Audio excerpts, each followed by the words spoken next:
नमस्कार, TV 27 news देख रहे हैं आप और मैं हूं आपके साथ प्रभात पांडे। लोकसभा का रण और जीत का सबका प्रण इवनिंग डिबेट में आपका स्वागत है। छत्तीसगढ़ विधानसभा चुनाव में बीजेपी ने बम्पर जीत हासिल की। अब लोकसभा चुनाव के लिए बीजेपी तैयार है। बीजेपी ने सभी मोर्चा प्रकोष्ठकों की बैठक की और सभी पदाधिकारियों को लोकसभा चुनाव में जीत का लक्ष्य दिया है। बीजेपी ने लोकसभा की सभी 11 सीटों पर जीतने का टारगेट बनाया है। वहीं दूसरी तरफ कांग्रेस भी दावा कर रही है कि वो लोकसभा की सभी सीटों पर जीत दर्ज करेगी। कांग्रेस में भी बैठकों का दौर लगातार जारी है, लेकिन सवाल यह है कि विधानसभा चुनाव हारने के बाद कांग्रेस के दावों में कितना दम है। वहीं कांग्रेस के सामने कार्यकर्ताओं को चार्जअप करने की चुनौती भी होगी। इन्हीं सब मुद्दों पर आज चर्चा करेंगे, लेकिन सबसे पहले देखिए ये खास रिपोर्ट। छत्तीसगढ़ में सत्ता परिवर्तन के बाद भाजपा संगठन में प्रदेश अध्यक्ष की कमान बदली गई। नए अध्यक्ष के नेतृत्व के साथ पहली मीटिंग में बीजेपी ने मोदी की गारंटी के साथ साथ युवा महिला मोर्चा प्रकोष्ठों को एक्टिव कर अभी से अलग अलग टारगेट और अभियानों की जिम्मेदारी सौंप दी है। गौरतलब है कि नई सरकार नए सीएम फेस और नए प्रदेश अध्यक्ष बनाकर पार्टी ने पहले ही मैसेज दे दिया है कि अब बीजेपी में नए लोगों के हाथों में प्रदेश की कमान है। इधर कांग्रेस का दावा है कि बीजेपी अभी जीत के दंभ में ये सब कह रही है, लेकिन आम चुनाव में जीत कांग्रेस की ही होगी। बता दें कि मुख्यमंत्री विष्णुदेव साय की मौजूदगी में भाजपा के नवनियुक्त प्रदेश अध्यक्ष किरण देव सिंह ने प्रदेश पदाधिकारियों की बैठक ली। प्रदेश अध्यक्ष किरण देव सिंह ने कहा कि नए प्रदेश कार्यकारिणी जल्द गठित होगी, जिसमें वरिष्ठों का अनुभव, युवाओं का जोश, महिलाओं का समावेश होगा। और जिस तरीके से परिणाम जनता के आशीर्वाद से इस विधानसभा चुनाव में मिले हैं, निश्चित रूप से क्योंकि सर्वमान्य नेता के रूप में न सिर्फ देश में परंतु विश्व के मानचित्र में जिस तरीके से भारत के उच्चतम मापदंडों को आदरणीय प्रधानमंत्री नरेंद्र मोदी जी ने स्थापित किया, साथ ही उनकी जो कल्याणकारी योजना है और जनता उसको शहर स्वीकार कर रही है। और इस नाते मैं विश्वास के साथ कह सकता हूं कि इस लोकसभा चुनाव में, आने वाले लोकसभा चुनाव में 11 की 11 लोकसभा चुनाव भारतीय जनता पार्टी जीतकर और छत्तीसगढ़ से बीजेपी अब 11 की 11 सीटें जीत कर आएगी और उसी की रणनीति तैयार करने के लिए आज बैठक थी। वहीं कांग्रेस का दावा है कि बीजेपी दिशाहीन है। पीसीसी चीफ दीपक बैस ने कहा कि हमारा नागपुर में मेगा रैली आयोजित किया गया था। इस रैली के बाद देश में अच्छा संदेश जाएगा। नई ऊर्जा के साथ लोकसभा की तैयारी कर रहे हैं। हम पिछली बार से ज्यादा सीट जीत कर आएंगे। और निश्चित रूप से कल के रैली के बाद पूरे देश भर में अच्छा संदेश जाएगा और कार्यकर्ता हमारे नेताओं का बातें सुने और एक नई ऊर्जा के साथ हम लोकसभा की तैयारी कर रहे हैं।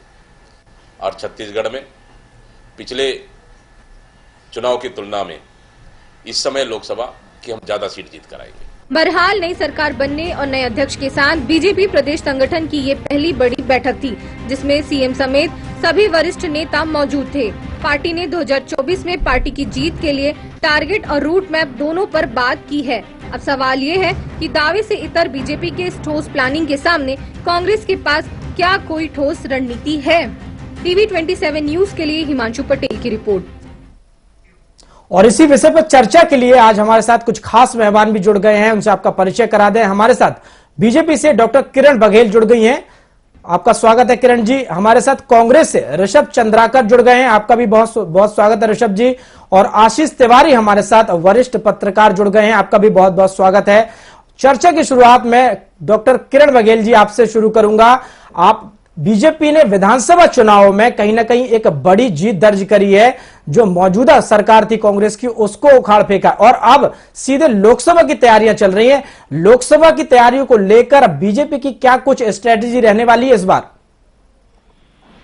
देखिए, बीजेपी हमेशा इज ऑलवेज ऑन चुनाव के मूड में रहती, हमेशा से चुनाव के मूड में रहती है।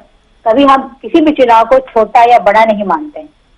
तो जैसे कि हमने पिछले चुनाव में कांग्रेस की सरकार आने के बावजूद 11 में से 10 लोकसभा की सीटें हमने जीत कर दिखाई थी और अब तो डबल इंजन की सरकार बनने वाली है। तो हम पूरी तरह आश्वस्त हैं कि इस बार 11 की 11 सीटें भाजपा के पक्ष में जाएगी। और तैयारी की बात कर रहे हैं तो हमने जो जन घोषणा पत्र में जितने बड़े वादे किए थे वो जल्दी जल्दी पूरे किए जा रहे हैं। जनता के हित में फैसले लिए जा रहे हैं। जो जन कल्याणकारी योजनाएं हैं, केंद्र की हो चाहे राज्य की, जनता तक पहुंचाने का काम कर रहे हैं।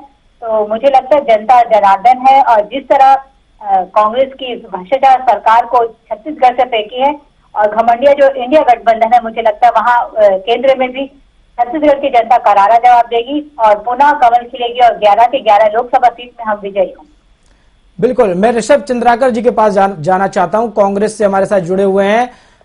ऋषभ जी, आपने सुना किरण जी जो हैं वो 11 की 11 सीट का दावा कर रही हैं और यही जो बीजेपी है वो विधानसभा चुनाव में जीत का दावा कर रही थी। हालांकि विधानसभा चुनाव में कांग्रेस भी जीत का दावा कर रही थी। कांग्रेस की इस बार लोकसभा चुनाव को लेकर क्या तैयारियां हैं, क्योंकि चुनौती अब कहीं ज्यादा बढ़ गई है? ये देखिए, जाहिर बात तो ये अति उत्साहित है, बट आप देश का मुद्दा अगर देखेंगे तो पिछले 9 सालों में जो हुई है, आप बढ़ती असमानता हुई, बेरोजगारी हुई है, महिलाओं का शोषण हो रहा है और मध्यम वर्ग परेशान है, किसान वर्ग परेशान है। 700 किसानों की हत्या हो जा आत्महत्या कर लेते हैं, ठंड से मर जाते हैं वो, लेकिन सुनते हैं उनके सुध नहीं लेती है। जो मणिपुर में जो हिंसा हुई है, जो 2 स्टेट असम और मणिपुर जैसे आमने सामने हो गए थे, तो देश में जो स्थिति है आज, महिलाओं के साथ जो अत्याचार हो रहे हैं, संसद के बाहर धरना प्रदर्शन हो रहा है, संसद के अंदर तक रोजगार के लिए युवाओं को अंदर जाना पड़ रहा है, तो देश में जो आज अत्यंत स्थिति बनी हुई है, जो नौकरी युवाओं को नहीं मिल पा रही है, महिलाओं का रक्षा नहीं कर पा रही है, और देश को तो ये बेच ही रहे हैं। 20 बड़े उपक्रम जो देश के बेच चुके हैं, जो 70 सालों में हमारी सरकार ने बनाने का काम किया था, जिस तेजी से बेच रहे हैं, निजीकरण के नाम से उनको आने पौने दाम पे अपने मित्रों को बेचने का काम करे, तो देश की जनता ये देख रही है कि ये 9 साल में इन्होंने क्या किया और हमारे 70 साल में हमारी सरकार जो ये कंपेयर किया करते थे पहले क्या हुआ करती थी, तो देश की जनता को गलती का एहसास हो रही है। और हमारा जो गठबंधन है वो पूरे देश के कोने कोने तक ये बातों को पहुंचाने का काम कर रही है और पहुंचाएगी। तो हम एक नए मुद्दे के साथ और नए संगठन के साथ, नए शक्ति के साथ देश के कोने कोने में पहुंच रहे हैं, और हमारा जो गठबंधन है, इंडिया गठबंधन और कांग्रेस पार्टी इस बात को आश्वस्त है, इस बात को लेकर आश्वस्त है कि हम 2024 में इस मुद्दों के साथ हम अपनी सरकार बनाएंगे। और छत्तीसगढ़ की बात है, छत्तीसगढ़ में तो इनकी सरकार बने, वादे पूरे करने की बात कर रहे थे। इनके मोदी जी ने तो वादा किया था 15-15 लाख रुपए सबके खाते में देने का, 100 दिन में महंगाई कम करने का, किसानों को उसके आय दुगुनी करने का, 2022 तक दुगुनी करने का। इन्होंने स्वामीनाथन कमेटी की रिपोर्ट को भी मानने से इनकार कर दिया। तो उसी तरह विधानसभा के चुनाव में जुमला साबित हो गया। 2 साल का बोल के 1 साल का इन्होंने बोनस देने का काम किया, और महतारी वंदन के नाम पे 1,20,000 1,04,000 1,04,000 महिलाएं हैं यहाँ पे छत्तीसगढ़ में। अगर उसमें से 80 लाख भी विवाहित मानते हैं तो 800 करोड़ तो उनको देने के महीने का होता है। भाई ये 1200 करोड़ टोटल 4 महीने का अनुपूरक बजट बना है। तो छत्तीसगढ़ में पहला तो सबसे पहले धोखा देने का काम कर रहे हैं, जिनके भरोसे बलबूते छत्तीसगढ़ में सरकार बनाया है, महिलाओं के भरोसे वोट रेशियो सबसे ज्यादा जो मिला है इनको, उसमें धोखा देने का काम कर रहे हैं।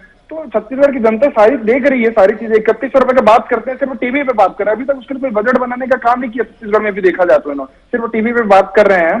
तो जनता देख रही है कि किस हिसाब से वादा करते हैं और धोखा देते हैं, चाहे केंद्र के मुद्दे में हो चाहे राज्य के मुद्दे में। तो हम इस बातों को लेकर जाएंगे और सरकार बनाएंगे 2024 में। बिल्कुल किरण जी, सुना आपने कांग्रेस जो है वो बीजेपी की विफलताओं को इस बार लोकसभा चुनाव में मुद्दा बनाने की बात कर रही है। महतारी वंदना योजना हो, जो तमाम साथ में जो मोदी की गारंटी हो, जो तमाम वादे किए गए थे, उसको इस बार लोकसभा चुनाव में कांग्रेस टारगेट करने की कोशिश करेगी। देखिए, पहले जो हमारा प्रमुख वादा था 18 लाख आवास गरीबों को मुहैया कराने की, हमने ये भी कहा था कि जब तक 18 लाख आवास पास नहीं होता हमारे मुख्यमंत्री अपने मुख्यमंत्री निवास में नहीं जाएंगे। आप उदाहरण देख लीजिए, अभी तक हमारे मुख्यमंत्री अपने निवास में नहीं पहुंचे और उससे पहले 18 लाख आवास स्वीकृत हो चुकी है। 3100 की बात कर रहे थे ऋषभ जी, तो ऑलरेडी घोषणा हो चुकी है और आदेश जारी हो चुका है और मियाद बढ़ा दी गई है। तो 3100 वाली जो किसान भाइयों को हमने वादा किया था वो भी पूरा होने वाला है। रही बात महतारी वंदन योजना की, तो प्रक्रिया के तहत ये काम चालू हो चुका है। बहुत जल्द से जल्द हर महिलाओं को 1200 मिलने का काम भी चालू हो जाएगा। और ऋषभ जी से मैं यही कहना चाहूंगी कि ऋषभ जी, कांग्रेस को जो सत्ता से उखाड़ फेंकी है छत्तीसगढ़ की जनता, तो आप आत्मचिंतन का समय है, आत्ममंथन का समय है, आत्ममंथन का समय है। और आप लोग लेकिन किरण जी, आप ये तो मानेंगे कहीं ना कहीं मोदी की जो गारंटी सामने आई चुनाव के पहले, जो तमाम बीजेपी ने वादे किए हैं, उनका कहीं ना कहीं बीजेपी पर लोकसभा चुनाव को लेकर दबाव जरूर होगा, क्योंकि समय पर जो तमाम वादे हैं वो पूरे करने पड़ेंगे बीजेपी को। देखिए दबाव की बात नहीं है। जनता से हमने जो वादे किए 5 साल के लिए वादे किए हैं, कहीं सिर्फ लोकसभा जीतने हमारा मंशा नहीं थी। हमने जो फैसले या घोषणा पत्र किया वो छत्तीसगढ़ की जनता के विकास के लिए किए हैं। हमने छत्तीसगढ़ की जनता के हित में फैसले लिए हैं। हमारा विजन सिर्फ लोकसभा चुनाव जीतना नहीं है प्रकाश जी, हम छत्तीसगढ़ की जनता के हित की बात कर रहे हैं। हम छत्तीसगढ़ के जनता को न्याय दिलाने के लिए घोषणा पत्र जारी किए, ना कि हम सिर्फ लोकसभा को केंद्रित करके चुनाव जीतने का काम करेंगे।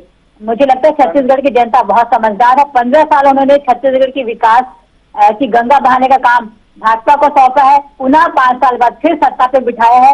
मुझे लगता है मोदी जी की गारंटी पे छत्तीसगढ़ की जनता को भरोसा है और पुनः 11 की 11 सीट में जीत दिलाकर मोदी की गारंटी पे भरोसा करेगी जनता। जिस प्रकार हमने 3 बड़े फैसले ले लिए, चाहे वो 3100 धान खरीदी की बात हो, 18 लाख आवास मुहैया कराने की बात हो, महंगाई बंधन पर ऑलरेडी एक्शन लिए जा चुके हैं, ऐसे घोटाले पे बाहर लाने के लिए इस पर काम चालू है। तो जनता जनार्दन है, जनता देख रही है किस प्रकार कैबिनेट गठन के पहले हमारी सरकार ने फैसले लेने चालू कर दिए और एक से एक जनता के हित में फैसले लिए जा रहे हैं। मुझे लगता है इसका असर आने वाले चुनाव में और आने वाले 5 साल बाद भी जनता देखेगी और हम सब देखेंगे और कांग्रेसी भी देखेंगे कि पुनः विश्वास करके हमें कमल की सरकार खिलाएगी। जी, मैं आशीष तिवारी जी का रुख करूंगा, वरिष्ठ पत्रकार है, हमारे साथ जुड़े हुए हैं। आशीष जी, आपको क्या लगता है कि विधानसभा चुनाव में जिस तरह से दोनों ही पार्टियों ने बड़े बड़े वादे किए थे, एक तरफ मोदी की गारंटी तो दूसरी तरफ जो कांग्रेस ने वादे किए थे, क्या आपको लगता है मोदी की गारंटी के सामने कांग्रेस के जो मुफ्त के वादे वो फीके पड़ गए थे? क्योंकि सामने लोकसभा चुनाव है, अभी विपक्ष के सामने क्या ऑप्शन है, क्योंकि सामने मोदी का चेहरा है। देखिए प्रभात जी, छत्तीसगढ़ में ना जब से इस राज्य का निर्माण हुआ है, लोकसभा चुनाव में हमेशा भाजपा को बड़ी बढ़त मिलती आई है। चाहे हम 2004 के चुनाव की बात करें, चाहे 2009 की, चाहे 2014 के चुनाव की बात करें या 2019 की बात करें, हमेशा यहाँ ज्यादा से ज्यादा संख्या में भाजपा के सांसद चुनकर आते रहे हैं। लेकिन पिछली बार 2019 में 2 सांसद कांग्रेस के चुने गए थे और इस बाकी 9 सीटों पर भाजपा को बढ़त मिली थी। तो ऐसे में इस बार जब कांग्रेस को विधानसभा चुनाव में भी हार का सामना करना पड़ा है, जबकि पिछली बार 2019 के ठीक पहले 2018 में विधानसभा चुनाव में कांग्रेस को बम्पर एक ऐतिहासिक जीत मिली थी, जिसमें 68 सीटों पर कांग्रेस ने अपनी बढ़त बनाई थी। उसके बावजूद लोकसभा चुनाव में उसको हार का सामना करना पड़ा था। इस बार जबकि कांग्रेस को विधानसभा चुनाव में ही हार का सामना करना पड़ा है, तो वो किन मुद्दों को लेकर लोकसभा चुनाव में जाएगी? क्या इन्हीं स्थानीय मुद्दों जिनकी बात अभी हमारे दोनों अतिथि कर रहे थे, वो क्या उन्हीं मुद्दों पर लोकसभा चुनाव होना है? क्या लोकसभा चुनाव के मुद्दे बदल जाते हैं, चेहरे बदल जाते हैं? ये बात भी ध्यान में रखना होगा हमको किसी तरह के आकलन की ओर बढ़ने से पहले। दूसरी बात ये है कि विधानसभा चुनाव के दौरान आपने एक और महत्वपूर्ण बात की, तीनों राज्यों में, खासतौर पर हिंदी पट्टी के तीनों राज्यों में, राजस्थान, मध्य प्रदेश और छत्तीसगढ़, तीनों राज्यों में गौर किए होंगे। बिल्कुल बिल्कुल आशीष जी, मैं वापस रुक करूंगा आपका। हमारे साथ कांग्रेस से ऋषभ चंद्राकर जी बने हुए हैं। ऋषभ जी, मेरा ये सवाल है आपसे कि आपने देखा किस तरह से विधानसभा चुनाव में बीजेपी को बड़ी जीत मिली, 15 साल बीजेपी की सरकार थी, उसके बाद आपको मौका मिला और उसके बाद हालांकि कांग्रेस आश्वस्त थी कि आप लोग आश्वस्त नजर आ रहे थे कि जिस तरह से भूपेश सरकार की जो तमाम योजनाएं हैं, जो उन्होंने कार्य किए हैं, उसके बाद दोबारा जो है जनता कांग्रेस को मौका देगी, लेकिन ऐसा नहीं हुआ। बीजेपी ने आपको हरा दिया और मात दे दी और कहीं ना कहीं एक बड़ी हार का सामना कांग्रेस को छत्तीसगढ़ में सामना करना पड़ा हार का। आप किस तरह से देखते हैं आगे की क्या कुछ स्ट्रेटेजी रहने वाली है? क्या ऐसा हुआ जो कांग्रेस जनता तक अपनी जो योजनाएं हैं और आवाज है वो नहीं पहुंचा पाई? देखिए, परिवर्तन तो पांडे जी अब देखेंगे तो हुआ था 2018 में हुआ था। आज अगर छत्तीसगढ़ में किसानों को 3100 रुपए देने का अगर बात भी कर रहे हैं ना, तो सिर्फ और सिर्फ कांग्रेस का देना। 15 सालों तक इनकी सरकार रही, लाखों किसान यहाँ पे आत्महत्या करते रहे, इनके नाक में सुई तक भी नहीं गूंजी थी, उनकी बात भी सुना नहीं करते थे। आदिवासियों को जल जंगल जमीन को लूटने का काम किया करते थे उद्योगपति के नाम से और खाली रखा करते थे, उसको वापस भी नहीं करने का काम किया था। हमारी सरकार ने देखे होंगे कि बना तो लोंडी घोड़ा में सबसे पहले उसको वापस करने का काम किया कई हजारों एकड़ को। उसके बाद रही तो छत्तीसगढ़ में ये आदिवासी को तो शोषण किया, उनके बच्चों को पढ़ने तक का अधिकार नहीं दिया। वहां कम से कम 350 से ज्यादा स्कूलों को इन्होंने बंद कर दिया था। हमारी सरकार आते ही सारी की सारी जनहित से फैसले तुरंत लेने का काम किया और हर वो फैसले लिए जो मध्यम वर्गीय का हो, मजदूर वर्गों के लिए हमने फैसला लिया और उनके लिए नीति और योजना बनाई और उसको implement भी करने का काम किया। कांग्रेस तो लगातार ये तमाम जो वादे हैं, जो समस्याएं हैं या जो बीजेपी की विफलताएं हैं, उनको जरूर गिनाते आई है, लेकिन उसके बावजूद भी कांग्रेस जीत हासिल करने में कहीं ना कहीं पीछे हो रही है, जीत हासिल नहीं कर पा रही, जनता बीजेपी को ही चुन रही है। जी, वो तो अब खैर समीक्षा का विषय है। हमारी समीक्षा बैठक चल रही है कि क्या ऐसी बात हुई कि महिलाओं का वोट रेशियो जो इस टाइम जो ऐतिहासिक रूप से बढ़ा है और वो डाइवर्ट हुआ है तो फिर वो भाजपा की तरफ गया, क्योंकि हमारा वोट रेशियो देखेंगे तो किसान हमारे साथ है। हमको जो पिछले 2018 के चुनाव में 43% वोट मिला था वो अभी भी बरकरार है, किसी भी तरीके से उसमें कमी नहीं है, हम उससे संतुष्ट है उस वोट से। लेकिन महिलाओं का वोट जो डाइवर्ट हुआ है वो एक इनका महतारी वंदन योजना, आपको पहले भी बताया कि उसका एक इफेक्ट है, जिसमें ये धोखा देने का काम कर रहे हैं। सबसे पहले तो ये जरूर देंगे बोल रहे हैं, अगले महीने से चालू करेंगे भी बोल रहे हैं, लेकिन उसमें ऐसे ऐसी योजनाएं लाने, ऐसे ऐसे नियम कानून लाने वाले हैं कि 80 लाख जो महिलाएं पात्रित होने चाहिए, जो उन्होंने 60 लाख तो खुद फॉर्म भरवाया था, 60 लाख की दावा किया करते थे कि हमने फॉर्म भरवाया है, उसके वहां तक भी टारगेट नहीं पहुंचने वाले। आपकी भी सरकार थी ऋषभ जी, आपकी भी सरकार थी, आप भी चाहे तो ये सब तमाम चीजें कर सकते थे। जी बिल्कुल, हमने तो किया, हमने युवाओं को बेरोजगारी भत्ता देने का काम किया। और महिलाओं की सबसे पहली बात तो किसान, अगर किसान परिवार से आते हैं तो हम तो किसानों को तो उनके उपज का पूरे देश में सबसे ज्यादा अगर धान की कीमत देने का काम कहीं पे हुआ तो हमारी सरकार ने किया। आदिवासियों को सिर्फ 4 वनोपज खरीदा करते थे 15 साल की इनकी सरकार, हमारी सरकार ने काम खरीदने का काम, तो अभी समर्थन मूल्य पे देने का काम किया, डायरेक्ट उनके खाते में पैसा डालने का काम किया सभी योजनाओं का। कभी भी इनके सरकार में ऐसी नहीं, हमने तो किया उस चीज को। इसीलिए बोल रहे हैं ये समीक्षा का विषय है कि महिलाओं का जो वोट हुआ डाइवर्ट हुआ, इन्होंने जो महतारी वंदन के नाम से उनको जो, अभी तो मैं अब बोल सकता हूँ कि ठगने का ही काम किया, क्योंकि अभी तक नियम, पहले 60 लाख फॉर्म तो भरवा लिए, लेकिन अब नियम कानून की बात करने लग गए हैं। आप बजट भी देखेंगे कि जितने का 80 लाख रुपए का हिसाब से तो 1 महीने का भी नहीं दे पाएंगे जो बजट इन्होंने बनाया है 80 लाख महिलाओं को। तो ये ठगने का काम जो छत्तीसगढ़ में कर रहे हैं इनकी सरकार, 15 सालों तक भी इन्होंने ठगा, शोषण किया, उसके फिर बदलाव हमारी सरकारी सक्षम में, तो आप देखेंगे कि 31 रुपए की भी बात कर रहे हैं, सबको सशक्त करने की बात कर रहे हैं, सिर्फ ये हमारा चोरी करने का काम कर रहे हैं। मैनिफेस्टो की बात हो जाए, कुछ भी बात हो जाए, सरकार चली ठीक है, वो खैर छत्तीसगढ़ की जनता ने इनको मैंडेट दी है, इनको बधाई उस चीज के लिए, बट छत्तीसगढ़ की जनता अब ये भी समझ गई है, चेहरे को लेकर लगातार सवाल उठते रहे हैं कि अब चूंकि लोकसभा का चुनाव है, बीजेपी की तरफ से मोदी, तो कांग्रेस की तरफ से या विपक्ष की तरफ से कौन, जनता किसको देकर वोट दे? जी, वो हमारे जो केंद्रीय नेता हैं और इंडिया गठबंधन है, वो फैसला इस चीज का करेंगे। मैं तो छत्तीसगढ़ से प्रवक्ता ही हूँ, तो इस चीज के लिए बोलने के लिए मैं अभी लायबल नहीं हूँ, मैं नहीं सोचता हूँ अपने आपको। मैं छत्तीसगढ़ की बात करता हूँ, अभी छत्तीसगढ़ की बात चल रही थी तो इन्होंने, किरण जी ने एक बात बोली थी 18 लाख आवास के लिए, मैं उसको जवाब देना चाह रहा था, अभी देता हूँ। पहले तो 18 लाख आवास की बात की थी इन्होंने, उसके लिए बजट बनाया है 3,799 करोड़ का अनुपूरक बजट। तो 18 लाख पीएम आवास के लिए राज्यांश की कितनी राशि, किरण जी बता दें मुझे, कितनी राशि होती है ये बता दें। और 18 तो क्या उसमें 5 लाख आवास भी नहीं बन सकती है, मैं बताता हूँ, क्योंकि हमने जब 7 लाख के लिए, जब हमारी 2018 में जब सरकार बनी थी तो 7 लाख आवास के लिए हमने इससे ज्यादा की राशि अलॉट की थी। बिल्कुल, मैं किरण जी से इसका जवाब ले लेता हूँ, मैं लौटूंगा जी आपके पास। बिल्कुल बिल्कुल, मैं लौटूंगा आपके पास, मैं किरण जी से इसका जवाब लेता हूं। किरण जी, आपने सुना कि क्या कुछ कहा ऋषभ चंद्राकर जी ने, आखिर बीजेपी महतारी वंदना योजना हो, जो तमाम 18 लाख आवास हो, इसको लेकर कहीं ना कहीं एक ढीला रवैया दिखाई पड़ रहा है जो लोकसभा चुनाव में जिसे कांग्रेस कहीं ना कहीं मुद्दा बना सकती है। देखिए, इसमें कोई भी दो मत वाली बात नहीं है कि मोदी जी जो कहते हैं वो करके दिखाते हैं, चाहे धारा 370 हटाने की बात हो,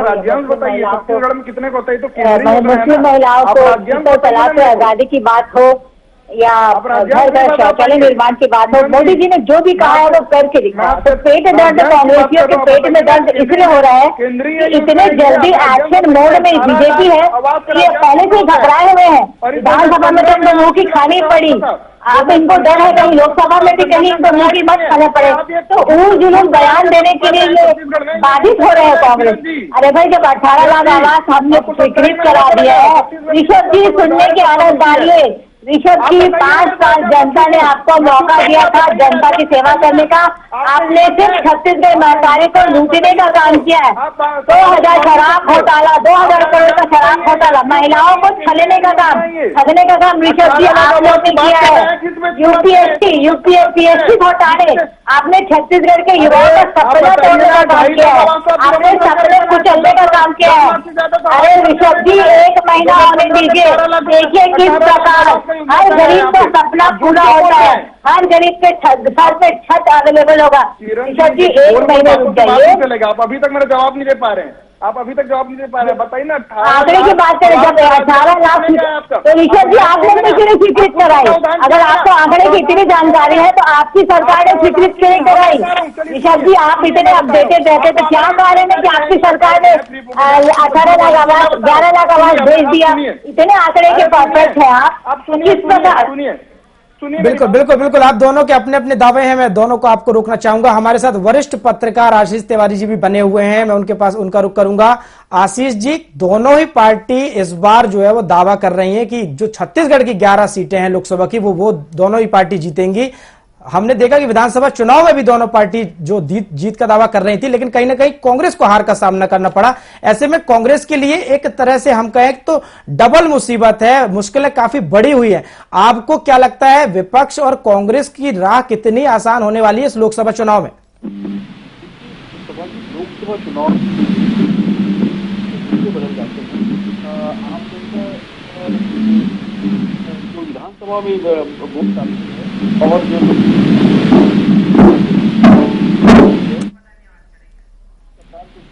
कुछ तकनीकी शायद समस्या है आशीष जी, तो हमारी जो खास चर्चा है इसमें फिलहाल इतना ही। हमारे साथ जो तमाम तीनों मेहमान जुड़े थे, ऋषभ जी कांग्रेस से हमारे साथ जुड़े थे, आपका शुक्रिया। आशीष तिवारी जी वरिष्ठ पत्रकार हमारे साथ जुड़े हुए थे, आपका भी शुक्रिया। और बीजेपी से डॉक्टर किरण बघेल जी हमारे साथ जुड़ी हुई थी चर्चा में, आप तीनों का शामिल होने के बहुत बहुत शुक्रिया। तो आपने देखा तमाम जो पार्टियां हैं, बीजेपी हो कांग्रेस हो, अपनी अपनी जीत का दावा कर रही हैं। छत्तीसगढ़ में अब लोकसभा के जो चुनाव है उसको लेकर कमर कसे हुए हैं। जीत के सबके अपने अपने दावे हैं, लेकिन सवाल वही है कि जीत का रोड मैप क्या है? क्या विधानसभा चुनाव में हार के बाद कांग्रेस इतनी तैयार है कि वो लोकसभा चुनाव जीत सके? हालांकि 2019 के लोकसभा चुनाव में बीजेपी ने 11 में से 9 सीटें जीती थी, इस बार पूरी 11 सीटें जीतने का लक्ष्य है। वही कांग्रेस के अपने दावे हैं, तैयारी उनकी भी है। खैर वक्त कम है, अब लोकसभा का रण कौन जीतेगा ये तो आने वाला वक्त ही बताएगा, लेकिन दावे सबके अपने अपने हैं। बहरहाल हमारी खास पेशकश में इतना ही। खबरों की तमाम अपडेट्स के लिए आप देखते रहिए TV 27 न्यूज। नमस्कार।